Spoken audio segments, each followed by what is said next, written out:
بھائی وقت دیں حالات کو، حالات بدل جاتے ہیں، تبدیلی آ جاتی ہے۔ اللہ تبارک و تعالیٰ کمزوروں کو طاقتور کر دیا کرتا ہے، غریب کو امیر بنا دیا کرتا ہے۔ اللہ تبارک و تعالیٰ ان لوگوں کو جن کی کوئی آواز سننے والا نہیں ہوتا، ان کی چھوٹی آواز کو اللہ قوت دے دیتا ہے، طاقت دے دیتا ہے۔ شرط یہ ہے کہ آپ استقامت کا مظاہرہ فرمائیں، صبر کا مظاہرہ فرمائیں، آپ تھوڑا اپنی زندگی میں ٹھہراؤ لائیں، آپ تھوڑا حوصلہ کریں۔ آپ فوری طور پر وہ راتوں رات امیر ہونا، راتوں رات باوقار ہونا، راتوں رات چھا جانا۔ ہمارے ایک بزرگ فرمایا کرتے تھے، جتنا تیز دوڑو گے نا سامنے سے ہوا بھی اتنی تیز ہی پڑے گی۔ فرماتے تھے اگر بس پہ سیٹ نہیں نہ ملی، پچھلی بس کا انتظار کر لو، چھت پہ بڑی ہوا لگتی ہے، اور اگر تم جلد باز ہونا کہ جانا میں نے ابھی ہے، تو فرمایا پھر چھت پہ بیٹھنا پڑے گا تو ہوا بڑی تیز پڑے گی۔ پھر تھوڑا تھوڑا کر کے، حوصلہ کر کے، احتیاط کے ساتھ آپ سفر کریں، اپنی زندگی میں وہ استقامت لائیں جو ہمارے بزرگوں کا طریقہ ہے، وہ حوصلہ لائیں جو ان کو بڑا کرتا تھا، وہ والا ماحول لائیں جس سے ان لوگوں کے اندر طاقتیں آئیں۔ تو بھائی یاد رکھیں، آپ حالات کو وقت دیں، حالات کو۔ آپ چلے گئے ڈاکٹر کے پاس دوائی لینے، اس نے آپ کو دوائی دے دی 1 مہینے کی، اس نے کہا 1 گولی صبح کھانی 1 شام کھانی، یہ سیرپ ہے اتنا بڑا، 1 چمچ صبح پینا 1 شام پینا ہے۔ تو آپ نے کہا نہیں میں نے تو 2 گھنٹے میں ٹھیک ہونا ہے، تو ساری بوتل ہی نہ پی جاؤں، ساری گولیاں کٹھی نہ کھا جاؤں، چونکہ ٹھیک جو ہونا ہے ہو جائیں گے آپ ٹھیک۔ وہ کہتا ہے 1 چمچ پینا ہے، 2 نہ پی لینا، یہ دوسرا اثر بھی ہو سکتا ہے، سائیڈ افیکٹ بھی ہو سکتے ہیں۔ آپ اس کو احتیاط سے لینا، اور کچھ گولیاں ایسی ہیں جو ڈاکٹر کہتا ہے پوری نہیں کھانی، آدھی کھانا، تو پھر پوری کھا لیتے ہو۔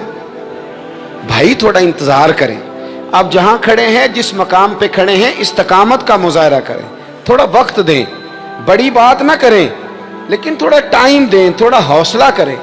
ہم فوراً رزلٹ اناؤنس کرتے ہیں، فوراً۔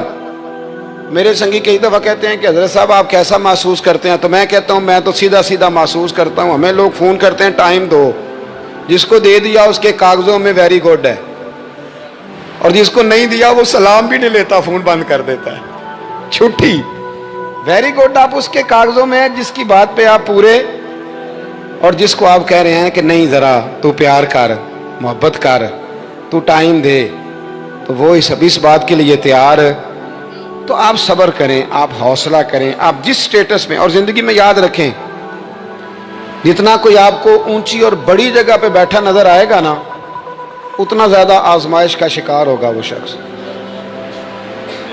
اس کے لیے روز ایک چوراہا ہے، روز ایک چوک ہے۔ اگر 20 لوگ آپ سے روزانہ رابطے میں ہیں تو آپ ایک جگہ پہ جا سکتے ہیں، یا 2 جگہ پہ 17-18 نے آپ سے ناراض ہونا ہے۔ آپ محسوس کریں اس بات کو۔ آپ جہاں بیٹھے ہیں، جس اسٹیج پہ آپ بیٹھے ہیں، آپ اپنی سیاسی جماعتوں کو دیکھ لیں، 10 بندے نکل کے ادھر چلے جاتے ہیں تو 5 نکل کے ادھر چلے جاتے ہیں، تو 6 اپنے الگ ایک گروپ بنا لیتے ہیں، تو 7۔ تھوڑا حوصلہ کریں، وقت دیں، حالات وقت پر تبدیل ہو جایا کرتے ہیں، سچائیاں ثابت ہو جاتی ہیں۔ جلد بازی والے ماحول سے نکلیں، حوصلہ، توانائی، یہ درست ہے کہ ہم انسان ہیں، کمزور ہیں، ہمیں پریشانی ہوتی ہے، ہمارے اعصاب پر چیزیں سوار ہوتی ہیں، ہم ٹینشن بھی لیتے ہیں، لیکن بہرحال جب آپ کو آپریشن کرانا ہے تو پھر آپ کو تھوڑی دیر کے لیے آنکھیں بند رکھنی پڑیں گی۔ جب آپ کو ٹھیک ہونا ہے تو پھر آپ کو بیماری کو وقت دینا ہی پڑے گا، پھر آپ کو انتظار کرنا ہے، اور وقت بہت بڑا منصف ہے۔ اور بھائی بہت بڑے فیصلے ہو جاتے ہیں، بڑے بڑے انصاف ہو جاتے ہیں، اگرچہ وقتی طور پر فضا کچھ اور بنتی ہے، لیکن سچ ہمیشہ سچ ہوتا ہے، حق ہمیشہ حق ہوتا ہے، حق نکھر جایا کرتا ہے۔ بہت سارے جھوٹ اور پراپوگنڈے کے بیچ میں سے سچ میں طاقت ہوتی ہے، وہ خود اپنی قوتیں بنا کے بیچ میں سے اڑ جایا کرتا ہے، اور اڑ کے وہ چھا جایا کرتا ہے، اس کے اندر قوت ہوتی ہے، ہمت ہوتی ہے۔ وقت دیں، حالات ٹائم دیں، آپ دیکھیں کتنی جلدی حالات بدلتے ہیں۔ بڑا نام ہے امام احمد بن حنبل کا، بڑا تذکرہ ہے، بڑا کچھ ہے۔ پتہ ہے آپ کو کہ امام احمد بن حنبل کتنا عرصہ جیل میں رہے ہیں؟